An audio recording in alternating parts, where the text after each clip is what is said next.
അസ്സലാമു അലൈക്കും. നമ്മുടെ ഇന്ത്യൻ്റെ പ്രധാനമന്ത്രി എത്ര നല്ല വിശ്വഗുരുവാന്നല്ലേ. ലോകത്തിലെ എല്ലാ രാജ്യത്തിലും പ്രധാനമന്ത്രിമാരുണ്ട്. എന്നാൽ നമ്മളെ ഇന്ത്യ രാജ്യത്തിലത്തെ ഇപ്പോഴുള്ള പ്രധാനമന്ത്രിനെ പോലത്തെ പ്രധാനമന്ത്രിനെ കിട്ടണമെങ്കിൽ ആ നാട്ടിൽ ജനങ്ങൾ പുണ്യം ചെയ്യണം, എന്നെങ്കിലേ ലഭിക്കുകയുള്ളൂ. കാരണം അത്രയും നല്ലൊരു മനുഷ്യനാണ് നമുക്ക് പ്രധാനമന്ത്രിയായിട്ട് കിട്ടിയത്. സഹോദരന്മാരെ, ഇന്ന് എല്ലാവർക്കും അറിയാം, വാർത്ത നോക്കിയാൽ മനസ്സിലാവും. ഇലക്ഷൻ്റെ പ്രചരണവുമായിട്ട് ബന്ധപ്പെട്ടിട്ട് നമ്മൾ ബഹുമാനപ്പെട്ട ഇന്ത്യൻ്റെ പ്രധാനമന്ത്രി, അതായത് 150 കോടി ജനങ്ങളുടെ പ്രതിനിധി, ഈ രാജ്യത്തെ എല്ലാ ജനങ്ങളെയും ഒറ്റക്കണ്ണിൽ ഒരേ രൂപത്തിൽ ഒരേ ഹൃദയത്തിൽ കാണേണ്ട ഒരു പ്രധാനമന്ത്രി, ലോകത്തിൽ ഏറ്റവും കൂടുതൽ ബഹുമാനിക്കപ്പെടുന്ന ഭരണഘടനയെ കൈകാര്യം ചെയ്യുന്ന രാഷ്ട്രത്തിൻ്റെ പ്രധാനമന്ത്രി നരേന്ദ്രമോദി അവരുകൾ ഇന്ത്യൻ ജനങ്ങൾക്ക് കൊടുക്കുന്ന, അതായത് മൂന്നാമത്തെ പ്രാവശ്യം കൂടെ ഭരണത്തിലേക്ക് വരാൻ, 2 പ്രാവശ്യം വരുമ്പോഴൊക്കെ എന്താണോ പറഞ്ഞത്, ഏതൊരു സേവനമാണോ മുസ്ലിങ്ങൾക്ക് ക്രിസ്ത്യാനികൾക്ക് ചെയ്തത് ഇപ്പോൾ എല്ലാവർക്കും അറിയാമല്ലോ, അത് ലോകത്തിന് മൊത്തം അറിയാം. ഇപ്പം മൂന്നാമത്തെ പ്രാവശ്യം കൂടെ വരുന്ന സന്ദർഭത്തിൽ മഹാനവറുകൾ വളരെ ശാന്തിയും സമാധാനത്തിൻ്റെയും ആഹ്വാനം ജനങ്ങളോട് ചെയ്യുകയാണ്. ഇതാന്ന് പറയുന്നത്, ഇവിടുത്തെ സമ്പദ്ഘടന കംപ്ലീറ്റ് കോൺഗ്രസ് വന്നാൽ മുസ്ലിങ്ങൾക്ക്, സാമ്പത്തിക കംപ്ലീറ്റ് മുസ്ലിങ്ങൾക്ക്, ഇവിടുത്തെ ഹിന്ദുക്കളൊക്കെ അടിമയാവും. ഹിന്ദു സ്ത്രീകളെ സ്വർണ്ണാഭരണങ്ങളൊക്കെ വാങ്ങിയിട്ട് മുസ്ലിങ്ങൾക്ക് കൊടുക്കപ്പെടും. മുസ്ലിങ്ങളെ അടിമകളായിട്ട് ഹിന്ദുക്കൾ മാറും. കാരണം ഇന്ത്യ രാജ്യം 800 വർഷം വരെ മുസ്ലിം രാജാക്കന്മാർ ഭരിച്ചിട്ട് ഇവിടുത്തെ ഹിന്ദുക്കളൊക്കെ അടിമയാക്കിയതുകൊണ്ടാണല്ലോ ഇന്ന് 100ൽ 8 മാത്രം മുസ്ലിംസ് ഉണ്ടാകാൻ കാരണം 15 കോടി മുസ്ലിങ്ങളുണ്ട്. മൊത്തത്തിൽ 150 കോടി ജനങ്ങളുണ്ട് ഇന്ത്യയിൽ. കാരണം 800 വർഷം വരെ മുസ്ലിം രാജാക്കന്മാർ ഈ രാജ്യം ഭരിച്ചിട്ട് ഹിന്ദുക്കളൊക്കെ അടിമയാക്കിയിട്ട് മതം മാറ്റിയിട്ട് ഇങ്ങനെ ആയതാണ്. സത്യാവസ്ഥ ലോകത്തിനറിയാം. ഏതായാലും നമ്മളെ ബഹുമാനപ്പെട്ട നരേന്ദ്രമോദി അവരുകൾ ചെയ്യുന്നത് ഇത് വളരെ കൂടുതൽ, അതായത് കാണുമ്പോൾ ആരും വിചാരിക്കും എന്തെങ്കിലും വിദ്യാഭ്യാസം കൊണ്ട് മനസ്സിലാക്കാനുള്ള കഴിവോ, അല്ലെങ്കിൽ രാജ്യത്തിൻ്റെ അനുഭവങ്ങൾ കണ്ടുകൊണ്ട് ഉള്ള അറിവോ, അല്ലെങ്കിൽ ലോകത്തിനെ കണ്ടിട്ട് മനസ്സിലാക്കുന്ന അറിവോ, ഒരറിവുമില്ല. ഒന്നും ചുരുക്കി പറഞ്ഞാൽ ആദിവാസികളുണ്ടല്ലോ കാട്ടിൽ, അവർ നാടൊന്നും നേരെ കാണാറില്ല. എന്നാൽ അവർക്കും പോലും ഇന്ന് ചിന്തിക്കാനോ പറയാനോ പറ്റാത്ത രൂപത്തിലുള്ള വർഗീയ സ്വഭാവമാണ് നമ്മളെ 150 കോടി ജനങ്ങളെ ഒരേ മനസ്സോടെ കാണേണ്ട, ഒരേ നിയമത്തിലും നീതിയിലും പ്രകടിപ്പിച്ചുകൊണ്ട് ഒരേ സ്വഭാവത്തിൽ സംസാരിക്കപ്പെടേണ്ടിയും കാണേണ്ടിയും ചിന്തിക്കേണ്ടിയും ഒരു പ്രധാനമന്ത്രി രാജ്യത്തെ ജനങ്ങളെ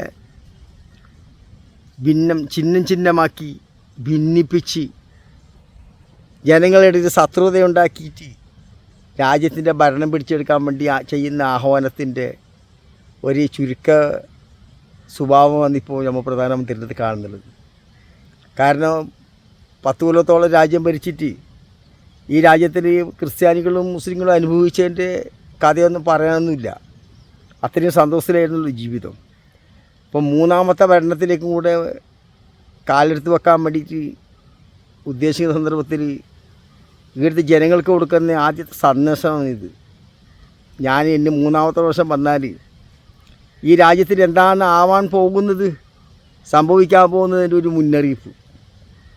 കാരണം ഈ രാജ്യത്തിൽ ഈ 10 കൊല്ലം വരെ നടന്ന ഒരക്രമത്തെ പോലും തള്ളി പറയാത്ത, ഒരു അനീതിയെയും ഒരു അക്രമത്തെയും ഒരു വേണ്ടായ്മകളെയും മറ്റുള്ള ന്യൂനപക്ഷങ്ങളെ ആക്രമിക്കപ്പെടുമ്പോൾ അത് ഞാൻ കണ്ടിട്ടേ ഇല്ല എന്ന് നടിച്ചു കിടന്ന ഈ പ്രധാനമന്ത്രി 3ാമത്തെ പ്രാവശ്യം കൂടി ഈ രാജ്യത്തിൻ്റെ ഭരണത്തിൻ്റെ പ്രധാനമന്ത്രിയായി വരുമ്പോൾ ഞാൻ വന്നാൽ എന്താകും എന്നുള്ള ഒരു മുന്നറിയിപ്പ് ആദ്യം തന്നെ കൊടുക്കുകയാണ്. ഇതിൻ്റെ കാരണമെന്ന് ശക്തമായ പ്രതിപക്ഷമില്ലാത്തത്, അല്ലെങ്കിൽ ഉള്ള പ്രതിപക്ഷത്തിന് മാറ്റിമറിക്കാനുള്ള കഴിവില്ല എന്നുള്ളതാണ് ഇതിൽ മനസ്സിലാക്കേണ്ടത്. കാരണം കോൺഗ്രസിൻ്റെ നേതൃത്വത്തിലും മറ്റ് പല രൂപത്തിലും പ്രതിപക്ഷം നിരുന്ന കുറഞ്ഞ ആളുകളൊക്കെ ഇന്നും ബാക്കിയുണ്ടല്ലോ. എന്നാലും BJP ഇന്ന് വരെ ചെയ്യുന്ന ഒരു കാര്യത്തിനും തിരിഞ്ഞിട്ട് ഒന്ന് പറഞ്ഞ് ജനങ്ങളെ ബോധ്യപ്പെടുത്താൻ സാധിച്ചില്ല എന്നുള്ളതാണ് എൻ്റെ യാഥാർത്ഥ്യം. കാരണം കേരളം, കർണാടക, തമിഴ്നാട്ടിലൊന്നും ഈ വാസം നടക്കില്ല. പക്ഷെ മറ്റുള്ള സ്റ്റേറ്റ് അങ്ങനെയല്ല. അവിടെ വിദ്യാഭ്യാസം തന്നെ പൈസയുള്ളതിനാണ് വിദ്യാഭ്യാസം. അപ്പോൾ അഭ്യാസം ഇല്ലാത്ത സാധാരണക്കായ ജനങ്ങൾക്ക് യഥാർത്ഥത്തിൽ ഇതൊക്കെ കേൾക്കുമ്പോൾ വിചാരിക്കുന്നതെന്ന് ഈ നരേന്ദ്രമോദി പറയുന്നത് ശരിയെന്ന് വിചാരിക്കും. അപ്പോൾ അവിടെ എന്ത് വേണം? ശക്തമായ പ്രതിപക്ഷം ഉണ്ടെങ്കിൽ, അല്ലെങ്കിൽ കോൺഗ്രസിനെ പോലത്തെ ആളുകളുണ്ടെങ്കിൽ അവരെന്ത് ചെയ്യേണ്ടത്? മറിച്ച് അവിടെ ജനങ്ങൾ പോയിട്ട് ബോധവൽക്കരിക്കണം. ഇവിടെ തന്നെയാണ് ഇപ്പോൾ ഈ കൊടീൻ്റെ പ്രശ്നം വന്നതില്ലേ. BJP കൊടിയെ ആക്ഷേപിക്കുമെന്ന് പറയുമ്പോൾ അവിടെ ഭയന്നുകൊണ്ട് കൊടി വേണ്ടാന്നാക്കി കേരളത്തിൽ. അതേ സ്ഥാനത്ത് ആ കൊടി എന്തിൻ്റെയെന്ന് ഞാൻ ഇതിനു മുമ്പ് ഒരു വീഡിയോയിൽ പറഞ്ഞ പോലെ അത് ഈ ഇന്ത്യ രാജ്യത്തിന് വേണ്ടി സ്വാതന്ത്ര്യത്തിന് പോരാട്ടിയ ജനങ്ങളാണ് മുസ്ലിങ്ങൾ. അവർക്ക് ഇന്ത്യൻ ഭരണഘടന അനുസരിച്ച് ഇവിടെ ജീവിക്കാൻ അവകാശമുണ്ട്. അവർ ഈ രാജ്യത്തിൻ്റെ പൗരന്മാരാണ്. ഈ രാജ്യത്തിന് ഒരുപാട് സേവനം ചെയ്തവരാണ്. അവർക്ക് രാഷ്ട്രീയപരമായി ഇവിടെ പ്രവർത്തിക്കാൻ അവകാശമുണ്ട്. ഈ ഇന്ത്യ രാജ്യം പാകിസ്ഥാനുമായിട്ട് ഇന്ത്യ രാജ്യമായിട്ട് വിഭജിക്കുന്ന സന്ദർഭത്തിൽ ഞങ്ങൾ ഇപ്പോൾ ഇന്ത്യയിൽ നിൽക്കുന്നു പറഞ്ഞ് ഇന്ത്യക്ക് മാത്രം കൂറ് കാണിച്ചവരാണ്. ഇന്ന് വരെ ഈ രാജ്യത്തിൻ്റെ ഉറ്റിക്കൊടുക്കാത്തവരാണ്. ഈ രാജ്യത്തിന് ചതിക്കാത്തവരാണ് എന്നൊക്കെ പറഞ്ഞിട്ട് മനസ്സിലാക്കി കൊടുക്കാനായിട്ട് പ്രതിപക്ഷം നിന്ന് കോൺഗ്രസ് വേണ്ടേ. പക്ഷേ ഇതിനൊന്നിനും മറുപടി പറയാൻ അവർക്ക് കഴിയാത്തതുകൊണ്ടാണ് നരേന്ദ്രമോദി ഈ രൂപത്തിലൊക്കെ റോഡിൽ നിന്നിട്ട് ഇന്നും സംസാരിക്കുന്നത് മനസ്സിലാക്കണം. ഇതുതന്നെയാണ് നമ്മൾ പറയുന്നത്. കാരണം ഭരണം പിടിച്ചാന്ന് പറഞ്ഞാൽ പറയാം, പ്രതിപക്ഷത്തിരിക്കുമ്പോഴും ആ പ്രതിപക്ഷം എങ്ങനെ പ്രവർത്തിക്കണമെന്ന് മനസ്സിലാക്കി പ്രവർത്തിക്കുമ്പോൾ ഭരിക്കുന്നവർക്ക് ഇങ്ങനെ അനാവശ്യം വർഗീയ ചിന്താഗതിയിൽ കൂടിയിട്ട് മുന്നോട്ട് പോകാൻ സാധിക്കില്ല.